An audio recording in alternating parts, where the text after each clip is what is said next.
Hello! Ngayon naman ay pagpatuloy natin ang pagtalakay natin sa mga different mitigating circumstances na naka-enumerate sa Article 13 ng ating Revised Penal Code. Ngayon, ang talakayan naman natin ay yung pang-apat sa enumerations. Ito yung sufficient provocation or threat on the part of the offended party immediately preceded the act. So, tandaan natin, mayroong provocation or threat immediately preceded the act.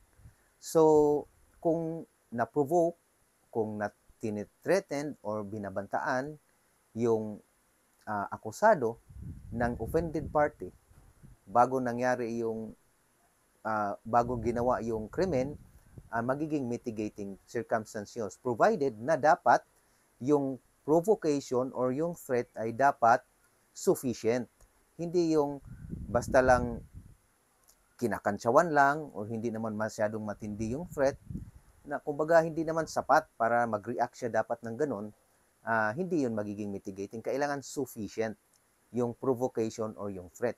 And then dapat immediately preceded the act. Dapat kaagad-agad matapos ibigay yung provocation or matapos ma-provoke or matapos ma-threaten, dapat nag-react na kaagad, nagawa na kaagad yung krimen. Hindi yung mabigyan pa ng time, mayroon pang lapse of time na lumipas bago ginawa yung krimen kasi hindi na magiging mitigating circumstance yun.